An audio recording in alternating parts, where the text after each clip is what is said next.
Good morning दोस्तों, कैसे हो। आशा करता हूं कि आप लोग ठीक होंगे। आपके अपने टीआर एजुकेशन पॉइंट में आप लोगों का स्वागत है। आज हम लोग पढ़ेंगे राष्ट्रपति। यहाँ से भी बहुत प्रश्न पूछे जाते हैं एग्जाम में। मुख्य रूप से वो प्रश्न हम लोग क्या करेंगे, इसमें कवर करेंगे और समझेंगे और याद भी करेंगे। आप मेरे साथ लास्ट तक बने रहें, मैं कोशिश पूरा करूँगा, आपको श्योर है याद हो जाएंगे। ये राष्ट्रपति है क्या? राष्ट्रपति हमारे देश का सर्वोच्च नागरिक होता है और एक संवैधानिक पद है जो भाग 5 में इसका उल्लेख मिलता है। वर्तमान में हमारे राष्ट्रपति रामनाथ कोविंद जी हैं और प्रथम राष्ट्रपति डॉक्टर राजेंद्र प्रसाद हैं। 15वें राष्ट्रपति के रूप में अगर देखा जाए कार्यकाल के रूप में तो रामनाथ कोविंद जी हैं। अगर व्यक्ति के तौर पर देखा जाए तो 14वें राष्ट्रपति हैं। कहने का मतलब है कि डॉक्टर राजेंद्र प्रसाद एक ऐसे व्यक्ति थे जो उन्होंने 2 कार्यकाल में राष्ट्रपति रहे थे। अभी तक ऐसा दूसरे को किसी को सौभाग्य नहीं मिला कि वह 2 बार राष्ट्रपति बने या उनको नियुक्त किया जाए। हमारे जो राष्ट्रपति हैं ये एकता और अखंडता के प्रतीक हैं। हमारे संविधान में इनका एक संवैधानिक पद है। इन्हीं को हम लोग समझेंगे और याद करेंगे। इससे पिछले क्लास में भी हम लोग ऑलरेडी अनुच्छेदों के बारे में पढ़ रखे हैं, लेकिन अभी क्या है विस्तार से पढ़ेंगे। यहाँ से बहुत प्रश्न देखने को मिलता है। इससे पहले हम लोग संविधान के संवैधानिक विकास, अनुच्छेद, कार्यपालिका, न्यायपालिका, विधायिका और कई ऐसे ऑलरेडी हम लोग पढ़ रखे हैं। अब उसके आगे हम लोग पढ़ेंगे। आज पढ़ेंगे राष्ट्रपति। चलो इसको पढ़ते हैं और समझते हैं और याद करते हैं। अनुच्छेद 52 में उल्लेख है कि राष्ट्रपति का एक पद होगा। कहने का मतलब कि राष्ट्रपति का एक पद होगा। ये संविधान में लिखा गया है, यह एक संवैधानिक पद है। राष्ट्रपति महोदय कार्यपालिका के हेड होते हैं। मुख्य हेड कौन होता है? राष्ट्रपति महोदय होते हैं। लेकिन अगर वास्तविक हेड की बात की जाए कार्यपालिका के तो प्रधानमंत्री होते हैं।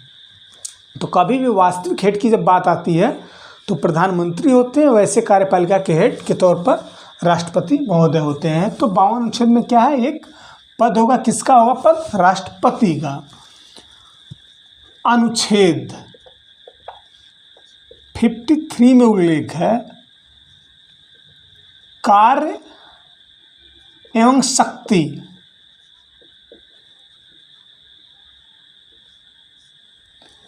इसको हम लोग थोड़ा सा बाद में पढ़ेंगे। इसके बाद हम क्या करेंगे, इसको अगले चैप्टर में पढ़ेंगे। यहाँ से बहुत प्रश्न मिलते हैं और इसको हम लोग तरतीब से पढ़ेंगे। अनुच्छेद 54 यह राष्ट्रपति के निर्वाचन का उल्लेख इसमें मिलता है। किसका? निर्वाचन का, राष्ट्रपति महोदय का। राष्ट्रपति महोदय का निर्वाचन समान अनुपातिक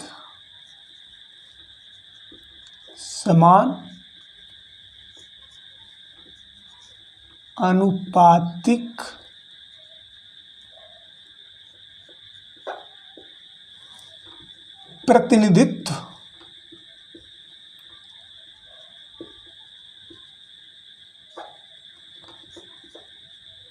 प्रणाली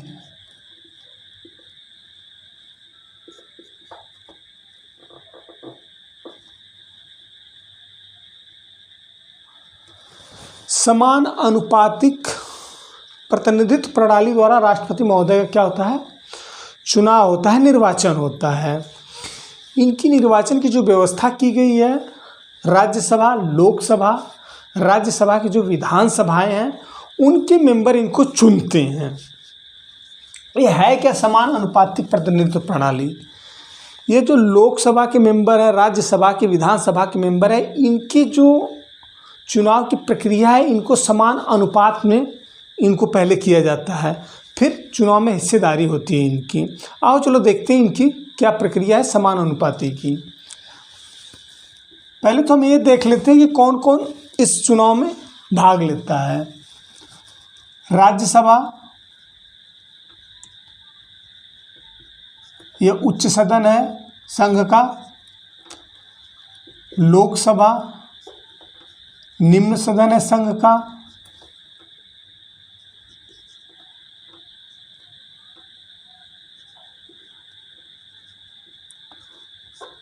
विधानसभा या राज्यों की जो विधानसभा है, और दिल्ली, पांडुचेरी के विधानसभा। तो यह तो देखा जाए तो इसके मेंबर बहुत ज़्यादा तो नहीं हो सकते राज्यसभा और लोकसभा के, क्योंकि यह संघ के विषय में आते हैं, इनके मेंबर बहुत ज़्यादा नहीं होंगे अगर दोनों मिला दिया जाए। अगर विधानसभा की बात की जाए तो अगर देखा जाए तो कितने राज्य हैं, वर्तमान में 28 राज्य हैं और 2 केंद्र शासित राज्य में भी विधानसभाएं होती हैं, तो इनके मेंबर तो बहुत ज़्यादा हो जाएंगे। फिर किस हिसाब से राष्ट्रपति जी का चुनाव होगा? तो इनको समान करने के लिए, इनको समान करने के लिए समान अनुपाती प्रतिनिधित्व की प्रणाली अपनाई गई है। कहने का मतलब कि इनके जो सीटों को है इनको समान बना दिया गया है। किस ढंग से बनाया गया है, चलो देखते हैं। पहले तो हम लोग देखेंगे कि एक विधायक के मत की वैल्यू क्या होती है।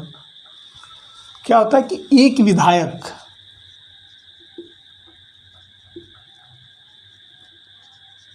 इनके मतों की वैल्यू निकाली गई है, उस आधार पर राष्ट्रपति जी का चुनाव प्रक्रिया होती है।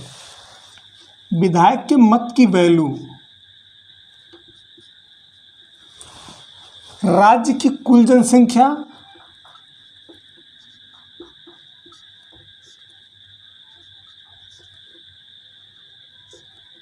एक राज्य की बात मैं कर रहा हूं, ऐसे सारे राज्यों की निकलती है।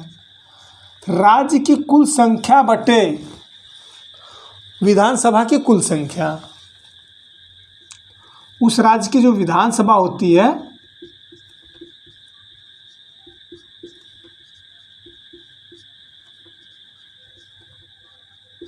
कुल संख्या गुणा हो जाती है 1/1000। इस हिसाब से राज्य की कुल जनसंख्या बटे वहाँ की जितनी विधानसभा की संख्या होती है उससे डिवाइडेड कर दिया जाता है, इंटू 1/1000 कर दिया जाता है। तो एक विधायक के मत की वैल्यू निकल आती है। उसके बाद एक सांसद की मत की वैल्यू निकालते हैं।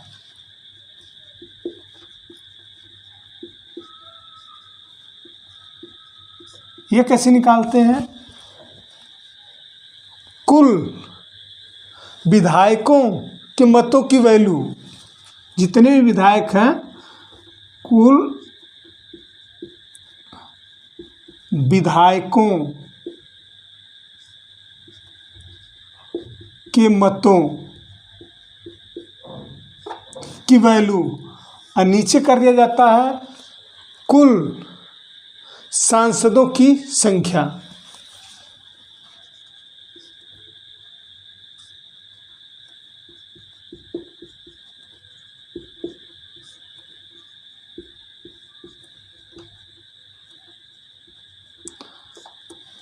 ऐसे निकल जाता है सांसदों के एक मत की वैल्यू। इस आधार पर जब निकल जाता है तो इस आधार पर राष्ट्रपति महोदय जी का क्या होता है, चुनाव कराया जाता है। तो मुझे लगता है कि आपको अच्छी तरह से याद हो गया होगा कि विधायकों के मत की वैल्यू कैसे निकालते हैं और सांसदों के मत की वैल्यू कैसे निकालते हैं।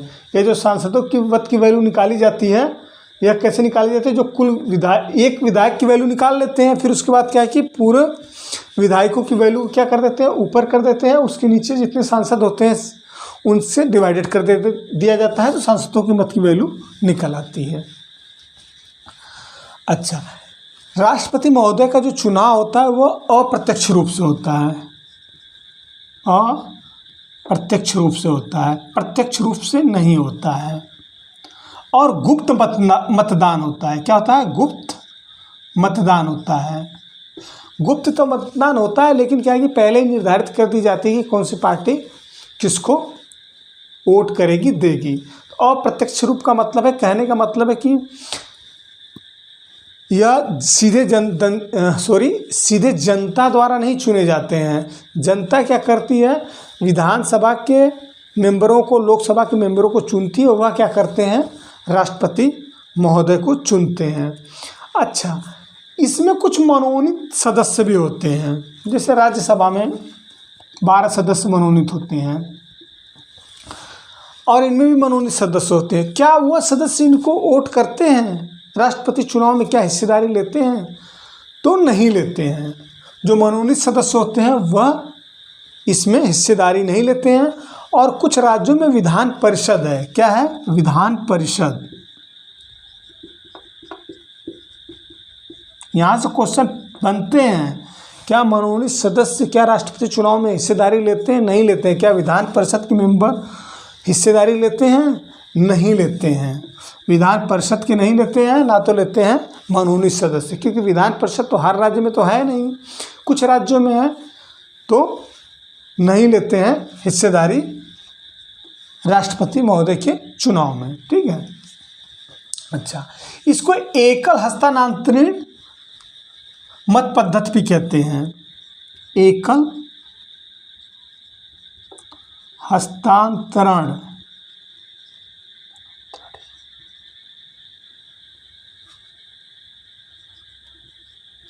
मत पद्धति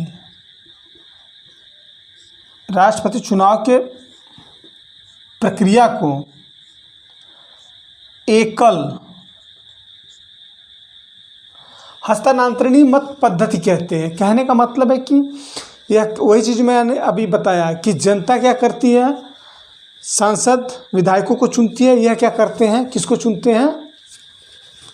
राष्ट्रपति महोदय को। तो वही चीज़ है एकल हस्तांतरणीय मत पद्धति। और इसको संक्रमणीय भी बोलते हैं। क्या बोलते हैं?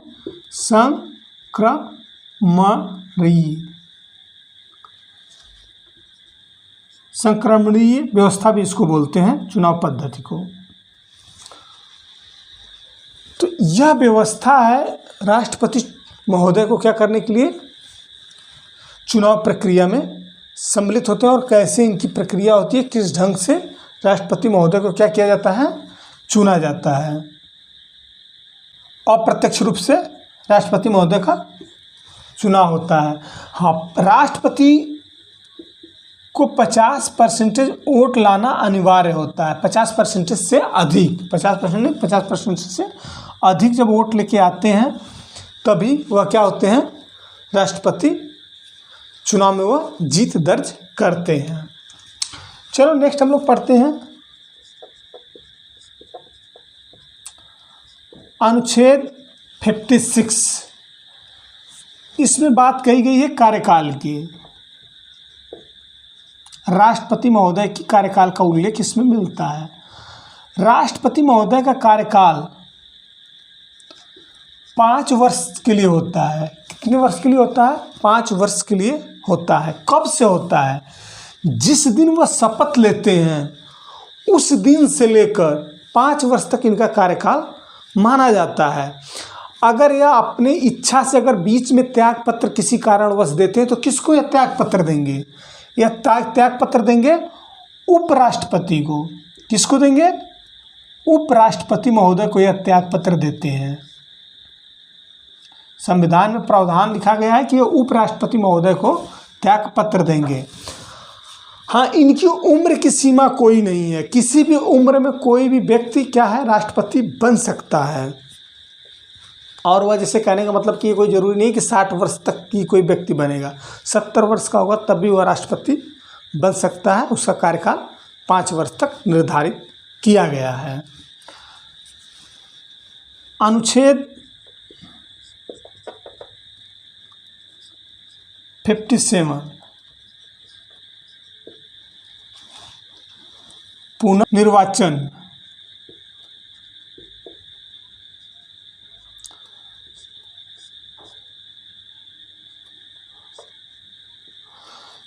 (57) में क्या कहा गया है, उल्लेख किया गया है? पुनर्निर्वाचन व्यवस्था। कहने का मतलब है कि एक व्यक्ति एक बार से अधिक राष्ट्रपति बन सकता है, 2 बार 3 बार बन सकता है। इसका कोई उल्लेख नहीं है कि कहने का मतलब है कि जैसे अदर कंट्री में, जैसे कहने तो अमेरिका में वहाँ 2 ही बार एक व्यक्ति राष्ट्रपति बन सकता है, लेकिन भारत के अंदर अभी तक मात्र एक ऐसे व्यक्ति हैं जो 2 बार राष्ट्रपति बने हैं, डॉक्टर राजेंद्र प्रसाद जो प्रथम राष्ट्रपति थे। उसके बाद कोई ऐसा व्यक्ति नहीं है जो 2 बार इस पद पर आसीन हुआ हो, बैठा हो। तो इसका कोई उल्लेख नहीं है, कोई उम्र नहीं है। कहने का मतलब है कि किसी भी उम्र में वो राष्ट्रपति बन सकता है। हाँ, 35 वर्ष से अधिक उम्र उसका होना चाहिए। तो यह पुनर्निर्वाचन की बात कही गई है। कहने का मतलब है कि कितनी बार भी आप राष्ट्रपति कोई भी बन सकता है। अनुच्छेद 58 योग्यता की बात करता है। क्या कहता है? योग्यता की। कहने का मतलब है कि राष्ट्रपति बनने के लिए एक व्यक्ति को क्या क्या योग्यता होनी चाहिए, क्या क्या योग्यता होनी चाहिए एक राष्ट्रपति बनने के लिए। पहले तो उसका क्या है, उस व्यक्ति को भारत का नागरिक होना चाहिए। क्या होना चाहिए? नागरिक होना चाहिए। दूसरा क्या है, उसकी उम्र 35 वर्ष पूरी होनी चाहिए। दूसरा क्या है, उसकी उम्र 35 वर्ष पूरी होनी चाहिए। चलो अब इसी को हम लोग देखते हैं। पहला क्या है, भारत का नागरिक होना चाहिए।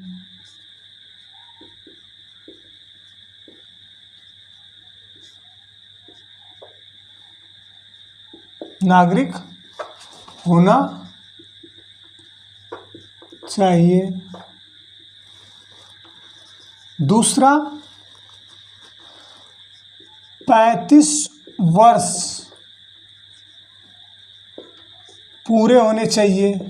एक भी दिन कम होगा तो नहीं होगा उसका, कहने तो वो राष्ट्रपति नहीं बन सकता।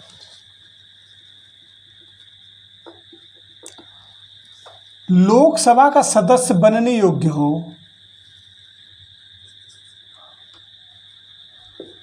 लोकसभा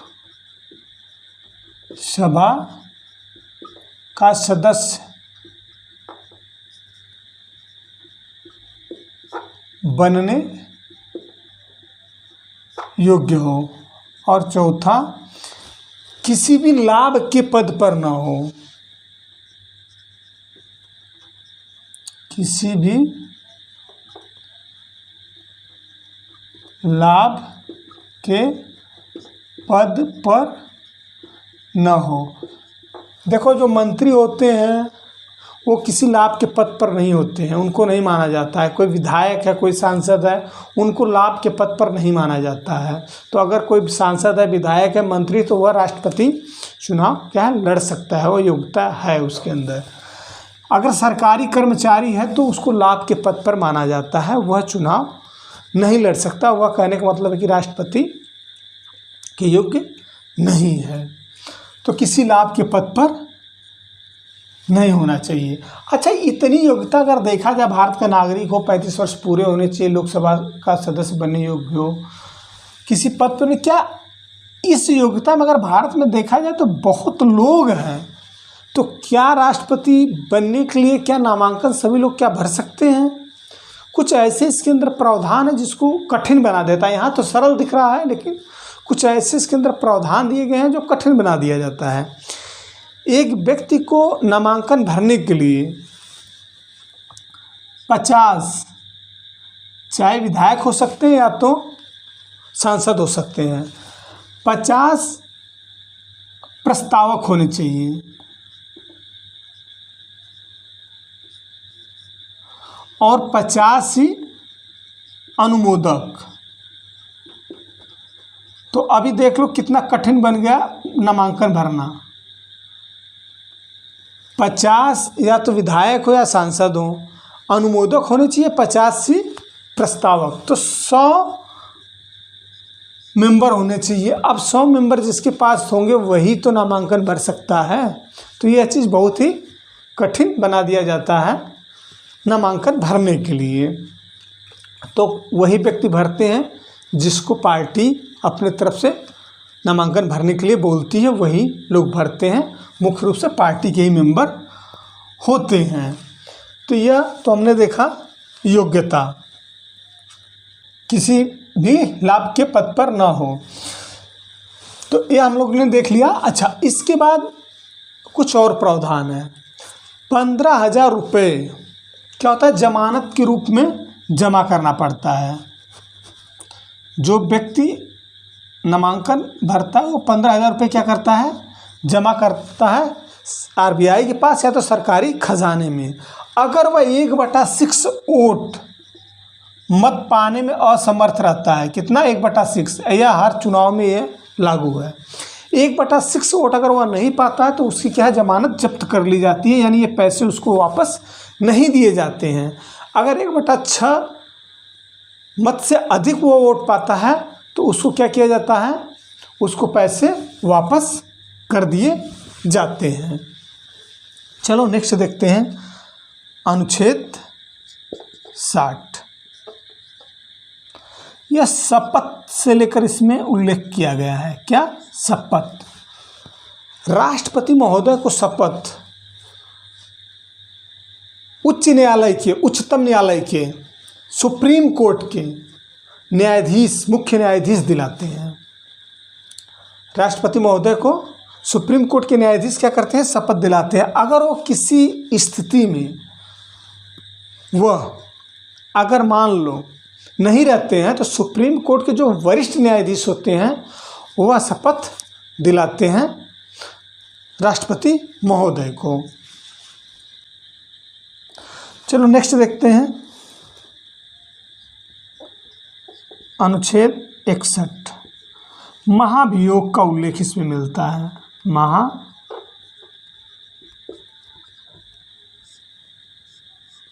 महाभियोग क्या है? जब राष्ट्रपति महोदय जब संविधान के अनुरूप कार्य नहीं करते तो उनको महाभियोग उनके ऊपर चलाकर उनको पद से मुक्त कर दिया जाता है। यह महाभियोग राज्यसभा या लोकसभा कहीं पर भी लाया जा सकता है। राज्यसभा या लोकसभा किसी में भी पहले लाया जा सकता है। हाँ, महाभियोग लाने से पहले 14 दिन पूर्व राष्ट्रपति महोदय को सूचना लिखित तौर पर दे दी जाती है कि आपके ऊपर महाभियोग चलाया जा रहा है। तो हो सकता है कि राष्ट्रपति महोदय त्याग पत्र देके अपने आप पद से मुक्त हो जाएं। ऐसी नौबत अभी तक भारत में नहीं आई है कि किसी राष्ट्रपति के ऊपर महाभियोग चलाया गया हो।